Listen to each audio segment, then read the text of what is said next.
Hello my YouTube friends, Dave Wilson here. Well, I got something finally to happen with this little guy. Probably about 90% done. I spent 4 or 5 days just trying to get it to do some kind of movement, and I had a lot of trouble, mostly because I don't know what I'm doing, but besides that. Anyway, I've got the electronics all wired. Got everything wired right now except for the bed. This is the heater for the bed, and it's just sitting here right now because the instructions say don't put it on yet. So I just put the bed on a little while ago to test out the movement. I'll show you what it'll do. It's pretty interesting. There's a lot of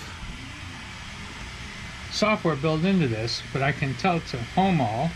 And what that's going to do is it's going to check. There's little end stops, so it'll actually hit those side to side, front to back. So it's going to the one now. And now for the top to bottom, it's got a little sensor on the board on the bottom. It's right here. There's a little eddy sensor that checks the metal in the plate. Then once that's home, I can tell it to check the three spots. And so it's going to check the front right, front left, I'm sorry, the rear now.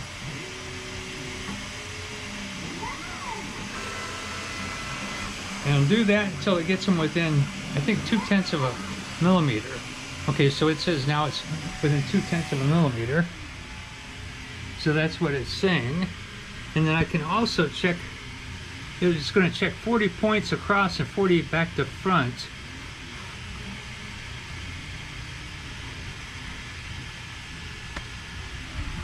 Oh.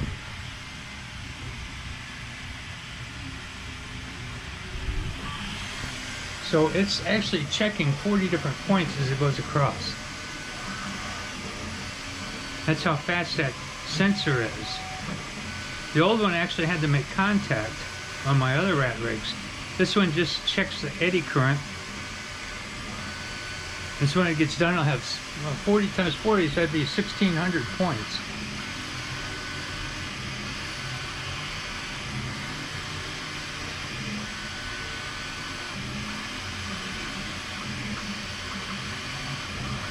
So what it does is it maps out the surface of the plate and any imperfections, and it tries to compensate when it prints.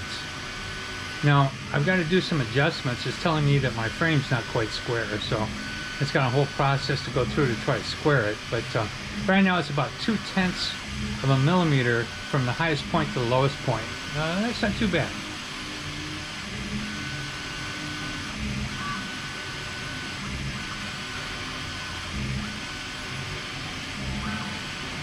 So it's just about finished.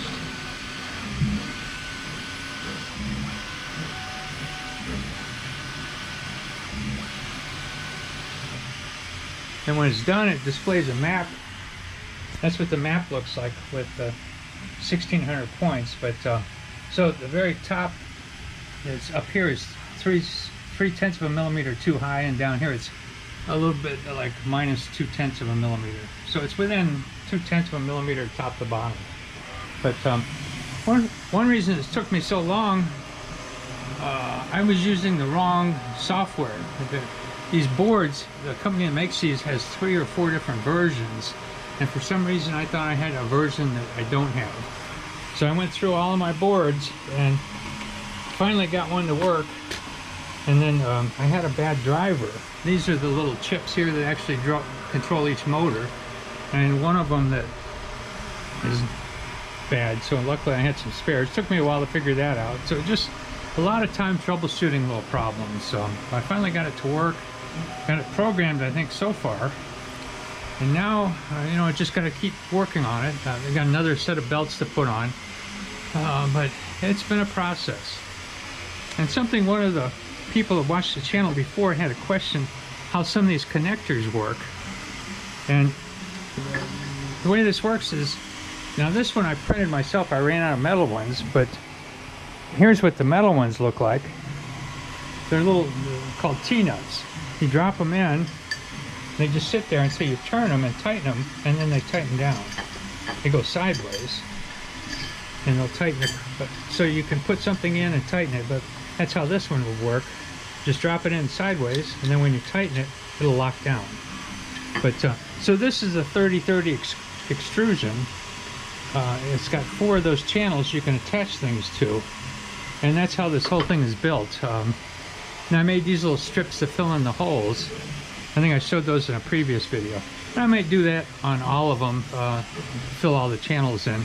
So that's how I got some of the wiring hidden. I've used these little covers to hide the wires. And I'm going to clean this up and put a cover on it. But it's coming along. Be curious to see when I finally get some plastic melding, but I think it'll be a while. And then here's another part I designed. Here's the bottom originally of that box back there. And the problem I had, I couldn't get cables through the bottom.